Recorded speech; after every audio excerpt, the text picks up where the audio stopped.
My Go-To Assistant, your trusted partner for remote business solutions. Whether you're a business owner or a virtual assistant, we're here to connect you with the right opportunities. We offer comprehensive services designed to support your business and team. Administrative and executive support. Keep tasks organized and efficient. Accounting and financial expert. Stay on top of your financial records. Marketing and creative powerhouses. Expand your brand's visibility. Sales and engagement specialists. Increase conversations and customer engagement. HR and recruitment specialists. Connect you with the top talent or career opportunities. Ready to scale your business with the perfect virtual assistant? Call us at 888-819-3576. That's 888-819-3576. My Go-To Assistant, empowering your business one task at a time. So, let's start. By the way, my name is Ferl Sagkal. I'm the co-founder, HR and recruiter of My Go-To Assistant, MG2A. And super excited ako to share our story with you today. Kung gusto mong mag-start ng remote career, this episode is definitely for you. Bago tayo magsimula, don't forget to like, share, and follow our page para mas updated ka sa mga susunod naming kwentuhan, tips being a VA, and of course, pag may hiring. So, and since live tayo, feel free to drop a comment. Gusto rin namin na marinig yung thoughts nyo habang nag-uusap tayo. Alright? So, for those who may not be familiar, My Go-To Assistant or MG2A as a remote business solutions company. Our goal is simple, to help businesses grow by providing dedicated, high-quality virtual assistants. So, from administrative support, social media management, marketing coordination, executive assistance, sales support, bookkeeping, and more. We connect businesses with the right people to help them scale efficiently. But of course, MG2A didn't just happen overnight. It started with a very simple idea, born out of personal experience, challenges, and a vision for the future. And that's exactly what I want to share with you today. Alright? So, paano nga naman ako nag-start dito sa MG2A? And paano ako nag-start being a VA, right? So, rewind lang tayo ng konti, no? So, kwento-kwento about VA stuff, anong nangyari, saan ako nag-start, and para ma-inspire din yung mga aspiring VAs dito na nanonood. So, let's start. Anyway, nag-start ako mag-work around 2010, 2011. So, I'm around 21 or 22 years old. O, wag nyo nang i-compute kasi alam ko. Okay. So, guess where ako nag-start magtrabaho? So, comment down below, hulaan nyo kung saan ako nag-start mag-work. Yung first job ko, hulaan nyo. Hi, Jacqueline! Hello, Jacqueline! Pa-shoutout lang dyan kay Jacqueline. Dati naming intern. Hopefully, sana nakatulong ang MG2A sa inyo. Alright, so hulaan nyo kung saan ako nag-start or yung first work ko being a VA. Ayan. So, comment down below. Dali! Para exciting. Parang hindi naman makaano. Parang hindi naman, parang halos lahat ata ng tao, ano na to? Saan ako nagtatrabaho before? Okay, medyo lag lang yung comments natin. Kung sino sa inyong nakakaisip nito, abay tama kayo. Call center. At ngayon, ang tawag ngayon is BPO. So yes, doon ako unang nag-start mag-work. And ang catch dito, hindi ako confident mag-English before. Siyempre, undergrad ako before. More than Upwork, DPWH. Grabe kayo. Grabe kayo sa mga ano. So, shout out kay Michelle B. Imagine niyo puro interviews yung ginawa ko. Siyempre, kabado ka and everything. One thing is for sure, dapat talaga is confident ka sa interviews. So, sa mga bagong or aspiring VAs dyan, make sure na dito sa experience na sinasabi ko sa inyo, kinikwento ko sa inyo about my personal experience. For sure, makaka-relate kayo kasi yung iba dyan na pagka sumasabak na interview kinakabahan. So, technically, ako din, ganun din. Imagine, naka 15 interviews ako, or more than pa nga siguro, bago ako natanggap ng BPO company before. Alam ko, wag niyo akong i-judge, pero totoo yun. So, lahat naman tayo nagsa-start from zero, right? And, wala talaga, hindi ako makapasa hanggang sa may tumanggap sa akin na BPO company, which is very grateful naman ako dun. Tapos doon na nahasa yung customer service. Speaking skills ko, English skills, everything. So, maganda na at least, 'di ba? At least medyo mas okay yung naging flow na nung experience ko when it comes to that. Pati yung admin kasi syempre, titraining ka when it comes to computers, softwares, mga tools na gamit and everything. Ay, thank you. Sabi ni Jacqueline, super bait ni Ma'am Ferl saka ng management. Sana kasing bait niya tong mga i-interview sa akin sa future. Oo naman. Just be confident, Jacqueline. Don't worry. So, going back to the story, ang nangyari dito is, syempre, ilang years na rin ako nagkatrabaho sa BPO company. And then I realized na I don't think para sa akin yung setup na yun. I mean, I'm not sure if alam ko naman na hindi naman lahat mag-a-agree dito, but it's just for me. Na technically halos lahat na ikot ko siya nung nasa BPO ako. And then dumating na ako sa part na nag-explore na ako ng ibang work kasi that time nagkaroon na ako ng anak. So, syempre, kung may newborn ka, I think dun sa mga mommies na nanonood ngayon, for sure makaka-relate sa, lalo na pag newborn, tapos walang mag-aalaga. Mahirap magtrabaho ng BPO company, tapos night shift ka pa, right? So, naghanap ako ng work, nag-explore ako, and may nag-refer sa akin sa work from home. So, technically, alam ko naman yung work from home kasi before pa, yung company namin is kumbaga, may time na pag may bagyo or whatnot, okay lang sa kanila na mag-work kami from home. So, may experience naman so far. And then, right after that, funny lang, kasi, nung nag-start na ako mag-work from home, hindi ako sure kung nakaka-relate yung iba dito pag nag-work from home before, no? Yung mga hindi pa masyadong alam ang virtual assistant. Yung kapitbahay namin, nagtataka bakit daw laging buhay na buhay yung bahay namin tuwing gabi. So, syempre, alam mo na, parang tataka, alam mo, trabaho na ito, ganito. Freelancer po. So, pagka sinasabi kong freelancer, ang nasa isip nila lagi, baka call center din, ganun. Call center din. Kasi yun talaga yung norm before eh. Yun yung pinaka natin. Yun yung pinaka naiisip ng ibang tao pagka panggabi ka, right? So, eto na. Trabaho ako ng remote work. At least, nung time na yun, ang setup ko pa lang nun is, bumili lang ako ng laptop lang na hindi pa ganun ka ganda. Para lang makapag-start. As in, yung pinaka-cheapest laptop na alam kong magpa-function siya ng admin task. Yun yung binili ko. Kasi that time, syempre, hindi pa ganun ka ongoing yung increase ng income natin. So, after that, unti-unti na akong bumili na ako ng headset na mas maganda, mas maayos, may noise cancellation, yung mga ganyan. So, at least, moving forward, nag-start ako kasi talaga 2012, 2013, yung talagang full-time remote work na. So, technically, parang mga 2 years ako, parang nagja-jump ako ng work from home, tapos on-site ulit, yung ganun yung jump ko ng mga. By the way, comment down below kung meron kayong mga questions regarding remote work.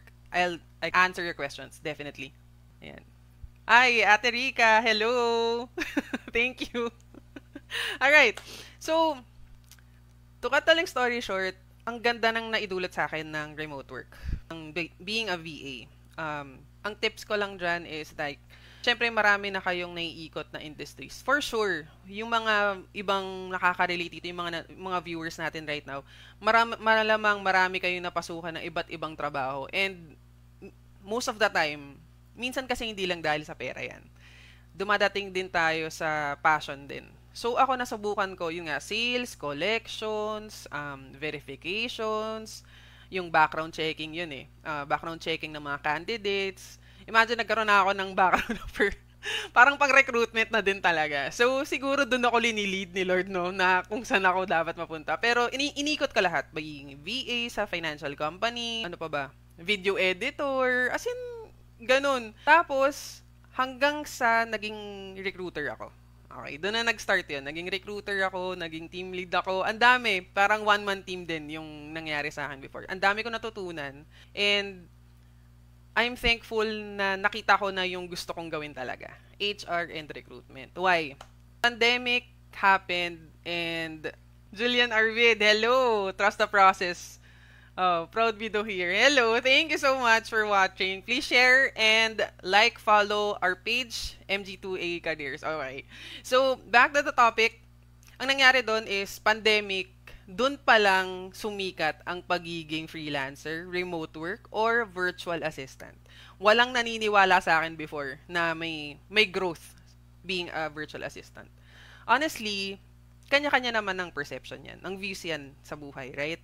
Kung ano yung trabaho na sa tingin mo, yung alam mong mag-grow ka, mas maganda, itry mo. Kasi, 'di ba? Hindi naman pwedeng ibang tao magdidikta sa'yo. Yes, naghugot. Joke. Hi, Teresa! Maganda po ba talaga ang sweldo ng VA? Magkano po starting? Ayan. Okay, sige. Dadating din tayo dyan later on. Jacqueline, Ma'am Ferl, kayo po nag-i-interview sa mga job hiring nyo po? Yes, ako yung nag-i-interview. Don't worry, mabait ako. At i-coach ko kayo pagdating sa sa initial interview. Don't worry. Lalo na pag nag-final interview. Ganun talaga. Para at least, lalo na sa mga first-timers. Kasi nahahalata kasi yun ng nahahalata yun ng mga nag-i-interview sa inyo kung kinakabahan kayo. So, back to the topic. Nag-pandemic.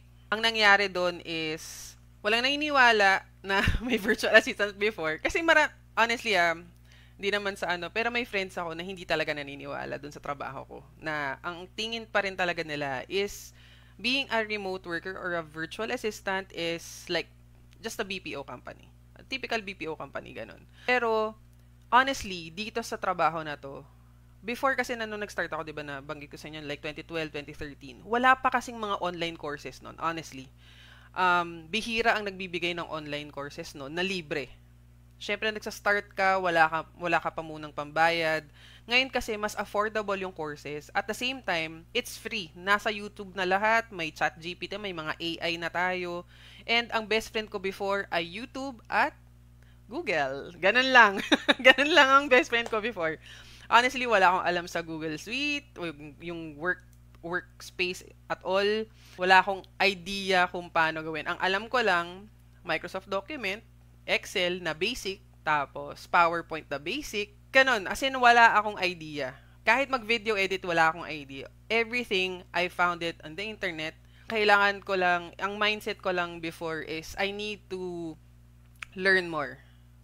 I need to learn new skills. Ganon lagi. Parang, honestly, hanggang ngayon, kahit sabihin mo na may ilang taon na ako sa industry, I'm not saying that I'm a professional talaga. Yung tipong seniority na alam ko lahat. Ang mindset ko is zero mentality. I'm not sure if you've heard it, pero zero mentality lagi.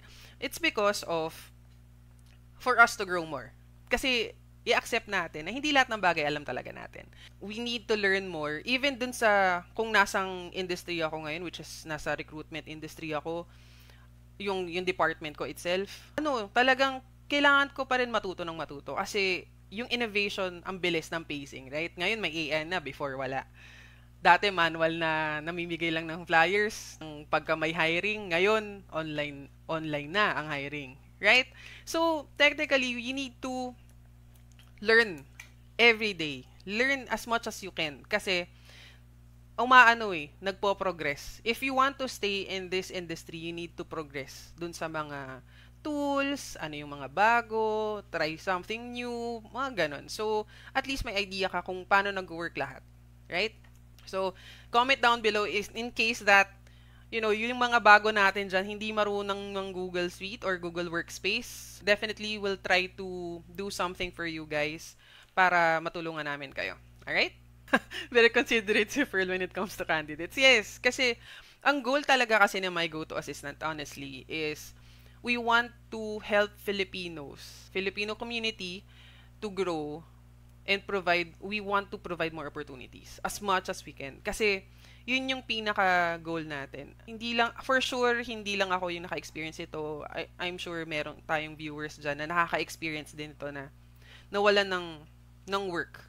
Honestly, dumating ako dun sa ganung point na walan ako ng work. And then, I know the feeling. Kaya, siguro na-build namin tong My Go-To Assistant with my partners in the US and also here in Manila So, yun yung pinaka main goal. We want to help as much as we can.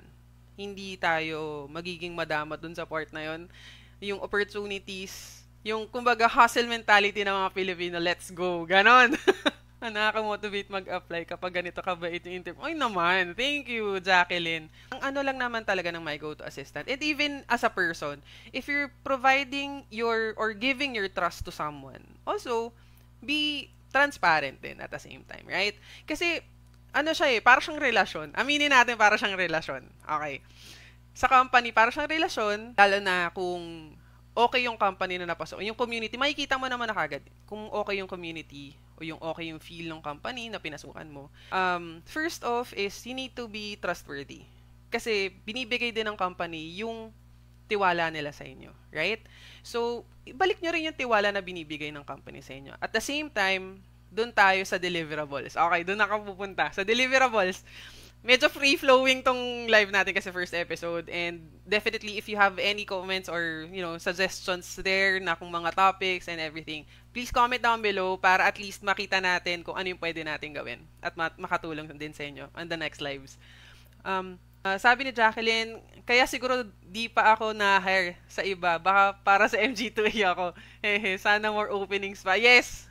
We're praying for more openings. Kaso ano lang namin. Meron kami opening ngayon pero for bookkeeping. Yun nga lang, nasa final stages na ng recruitment. So, definitely, we will let you know if we have another opening soon. Kasi meron mga linuluto pa. But yeah, definitely, if you want to be updated, please follow our MG2A Careers page, which is this one where I am live. Tapos, you can go to apply dun sa website. Nakapin yung comment dito sa live na to. You can check the links there para mas updated kayo dun sa mga happenings, updates, hiring. Definitely yung sa hiring. Para at least maano namin kayo kagad. Right? Okay. Let me know if you have any questions, right? Dun sa sa comments. Okay. So, pandemic. Hindi ko alam kung, yun nga, marami talaga. Lahat ng tao devastated. As in, na-disrupt yung mental state ng mga tao. Kasi, syempre, yung ibang tao kasi, unlike dun sa mga remote workers na talaga, kasi kahit ako, nagko-commute din ako before, nakakita ako ng ibang tao everyday, syempre before nung nag-BPO pa. Tapos, yung transition ko for being, hindi pa pandemic yun, from transition to BPO company, tapos nag-remote work ako. Imagine, parang gusto kong umalis every Saturday. Kasi, para lang makakita ako ng ibang tao. Yun lang naman yung pinaka downside doon. Pero nung nag-pandemic, parang normal sa amin kasi mag-asawa na na hindi kami lumalabas ng weekdays. So, alam ko yung iba dyan talagang sobrang nahirapan. But, at least tapos na ang pandemic, nakakalabas na rin tayong lahat, right? At, ang maganda dito, sa remote work na pinasukan namin, na tuloy-tuloy, itong industry na to, being a virtual assistant, ang daming nakatulong sa amin, sa family namin. Kasi nakapagtapos ako mag-aral because of remote work. Imagine, parehas kami ng asawa ko, nakatapos kami ng degree course sa PUP. Tapos, nag-aaral pa yung anak namin. So, 3 kami nag-aaral, nakagraduate kami. Right? Yun yung pinaka-best part. Naging stable kami. Kung hindi naman sa inaano kayo sa mga BPO company. Guys ha, baka mamaya mabash tayo dito. Pero totoo, mas naging stable kami, honestly, nung virtually na kami nag-work nung asawa ko. And, blessing din kasi mababait yung mga napasukan naming companies and natuto kami talaga ng sobra. Hindi ko alam kung nung time na, yung masasabi ko, dati kasi is yung internet, DSL, right? Or baka nga yung iba sa inyo naabutan pa yung linoloadan pa. Ay, thank you, Jacqueline. Oo, kayang-kaya mo din yan, ikaw pa. Galing ka naman kayang-kaya mo yan. Okay, so before, ang internet, para lang ma-educate natin yung mas younger generation, ang internet before ay deload pa. Okay? Deload. Hanggang sa nag-transition na siya into DSL. So before, kasi nung DSL era na tayo, pag umuulan, itong struggle namin dati. Pag umuulan, nawawala ng internet. Tapos wala kaming backup connection. Yun yung problema before. And ngayon, grabe, ang ganda ng generation ngayon kasi ngayon is mayroon ng backup connection, may mga broadbands na maayos at the same time accessible na rin yung sa phone pagka kino-connect mo yung data mo to be your backup connection, pwede na rin basta importante maayos yung internet speed mo, right? So ang daming differences from before and ngayon na which is nakakatuwa kasi mas reachable na ngayon yung knowledge na pwede mong matutunan, yung pwedeng makatulong sa'yo dito sa industry na to. So, by the way, if you have any questions, let me know. Comment down below if you have any questions, alright? So, ang power talaga ng remote work is definitely, nakatulong ako sa family ko, mismo nakatulong ako sa parents ko, sa mommy ko, lalo na nung may sakit. Kasi anywhere, pwede kang magtrabaho eh. Like, kahit na nagbabantay ka sa ospital, pwede kang magtrabaho. Right? Ganon katindi yung naitulong sa akin ng remote work, ng pagiging VA, as in. Ayan. Kasi medyo short yung live natin. No? Basta mag-comment lang kayo kung meron kayong questions or, anything na pwede namin maitulong sa inyo. So, dito sa industry natin sa yung Filipino culture. Alam ko kasi before nahihirapan yung mga work from home moms.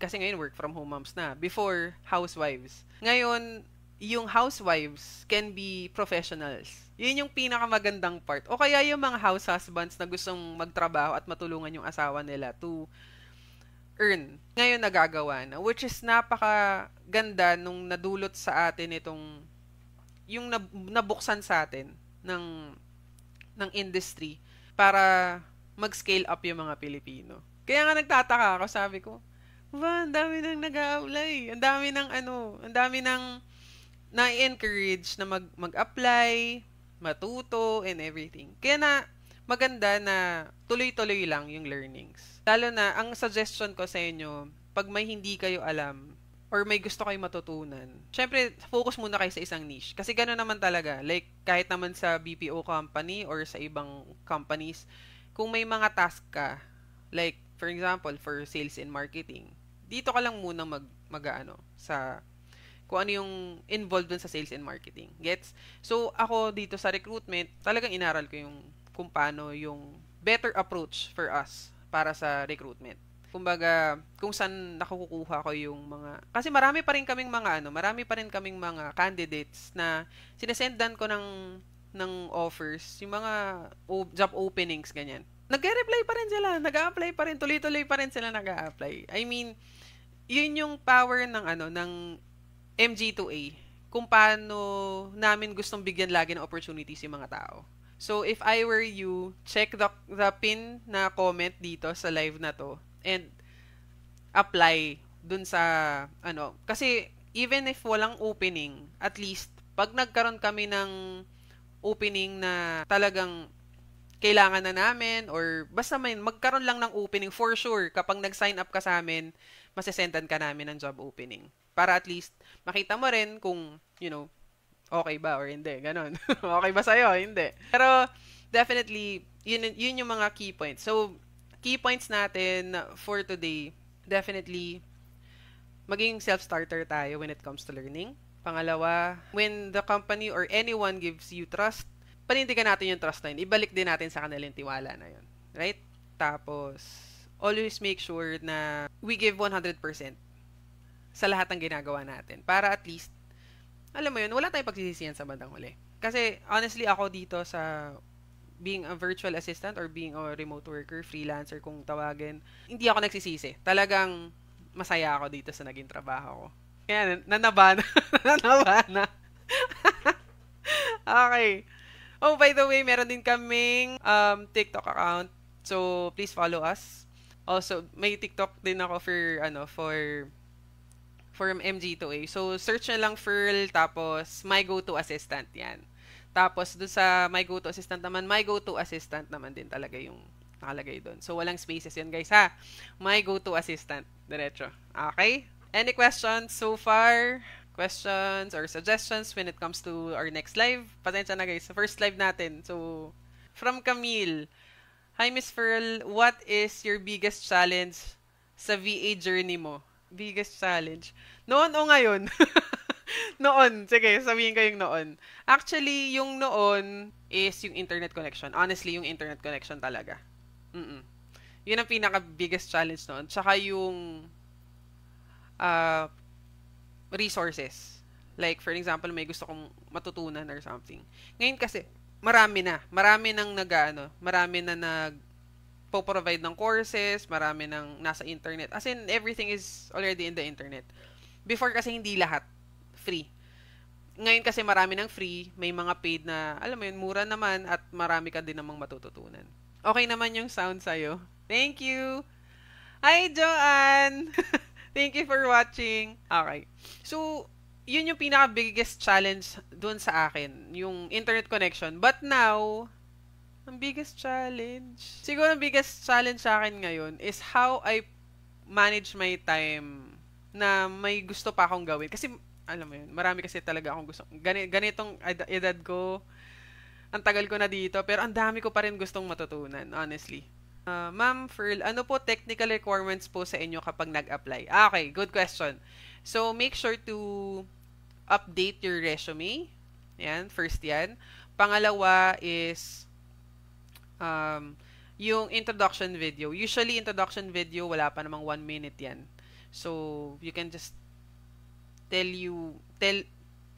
kumbaga mag-record ka lang, tell me something about yourself, yung mga ganong about you, background, hobbies mo, everything, to know you better. Yun talaga yun, kasi sinesend talaga namin yun. Ang number 1 sa recruiter is always make sure to read the job description. Ayan tip yan. Hindi pa dapat ngayon yan, pero sige, binigyan ko na kayo ng tip. Always make sure to read and understand the job description before applying. Okay? Hindi ko sinasabing lahat to, pero may mga nakasabay na ako sa interviews na, ay, customer service pala to. Hindi nila binasa yung job description. Apply lang ng apply, magkatrabaho lang. Pero, definitely, always make sure to read the job description and also the requirements. Okay? Yung step-by-step requirements. Make sure nyo na binabasa nyo. I hope I answered your question. Let me know, guys, if you have other questions para habang naghihintay tayo ng mga iba pang questions, no?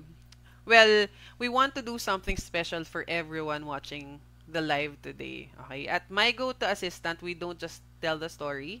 We highlight the people behind the story. So, here's the deal. If you're watching right now, drop a comment with your name, skill, or role. For example, Ferl, HR and recruitment, mga ganyan. Or sabihin natin, Ann, social media manager, mga ganyan. And one thing you love about working remotely or being a VA. Okay? So, why? Why am I asking this? Because after this live, we're going to feature you on our official LinkedIn page in a special talent spotlight post. So, definitely, we'll be reaching out to you, possibly, to construct everything para at least ma-highlight yung skill set nyo, at least makita din sa LinkedIn page namin, and malay nyo, dito na mag-boom lalo ang nyo, ang career nyo being a VA, di ba? So, yung mga interns namin dyan na nanonood, go ahead. Yung sa equipment po, okay lang kahit po low specs pa lang. Actually, check nyo yung mga medyo minimum na specifications dun sa yung makakagawa kayo ng admin tasks na hindi maglalag yung computer. Ang suggestion ko dyan, always make sure na kung hindi pa kayang bumili ng laptop, no, na medyo mabigatin na laptop or mas magandang laptop, make sure na wala ka masyadong dina-download na files, gaganyan. And meron naman kasing iba na companies na nagpo-provide naman ng specs ng yung requirements nila when it comes to laptops or desktops. Para at least ma-gauge mo din kung fit ba yung device mo to apply. Ganun. So, by the way, ang pinakauna kong ginawa kasi talaga is laptop and headset. Yun ang Suggest brands and specs ng laptops, please. Okay.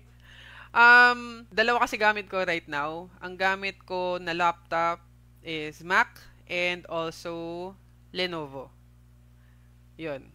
Medyo bigatin. Bigatin yung ano. In fairness, masaya ako dun. Hindi pa ako nagpapalit ulit ng laptop. So, okay naman siya. Sa headset naman, Plantronics. Yun ang gamit ko naman. Oh, not sponsored yan. Kaya naman, hindi, joke. Kaya naman. Pag ano, kung may questions pa kayo, go ahead. Tapos, yung gusto nyo magpa-feature, if nahihiya kayo mag-comment, you can message us na kung gusto niyo magpa-feature doon sa LinkedIn page na, ba yan, nabubulol ako. Official LinkedIn page namin for My Go-To Assistant. Para at least matulungan namin kayo. Mas malay nyo, 'di ba? Maraming makakitang possible clients or mapadaan sa page namin sa LinkedIn. And at least malay natin, 'di ba? Ano nga po ulit yung i-comment about sa skills? Okay. So first, your name. Tapos, yung skill or role, for an example, ako, Ferl, HR, and then one thing you love about working remotely or being a VA. So, for an example, Ferl, HR and recruitment, tapos, providing opportunities. Ganyan. Ganun lang siya. Okay? So, kung sabihin natin, wala ka pang maisip na one thing you love about working remotely, you can just state your name and your skill or role. Yan.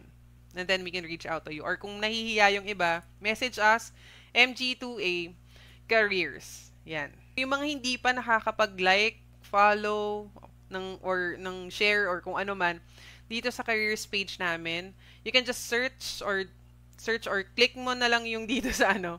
Kasi nandito naman ako sa MG2A Careers, nagla-live. So, all you have to do is to follow, like, share to your friends. Baka may gustong mag-apply or makapag-provide ng opportunities, matulungan namin sila. Well, go ahead para at least makapag-spread tayo ng... Okay. Famela. Hi, I'm Miss Triman, former advisor of your look-alike ate. Unseen. Thank you po. Anyway, guys, sobrang thank you dito sa binigay niyong opportunity sa My Go-To Assistant for na-appreciate namin yung support na pinoprovide nyo, and we would love to, give that love all to you guys, to the Filipino community. Pagka gusto niyo magpa-feature, again, kung gusto niyo magpa-feature sa LinkedIn, go ahead, message us. We would love to help you out. So, and that's a wrap for our first episode of being the virtual desk, behind the virtual desk. And thank you to everyone who tuned in today. If you're a business owner looking for the right VA to support your growth, let's talk. Book a free consultation today, okay? And don't forget, next week we'll be discussing... Ano nga ba yung didiscuss? Ito na naman tayo. Okay. We will be discussing how to be a freelancer or a virtual assistant. Well, nabigay ko naman na yung advice earlier, kung ano yung mga ginagawa ko, ano yung ginawa ko before. Medyo brief lang yun, but definitely will be able to help you out on this next episode. Alright? So, next episode namin, usually second week ata kami magla-live or third week. Basta ganun. Definitely, magpo-post naman kami ng event sa MG2A Careers, MG2A VA Hub, and also on our other social media platforms. So, follow us, okay? Alright. Until next time, stay productive and keep thriving, guys. Have a good one. Bye!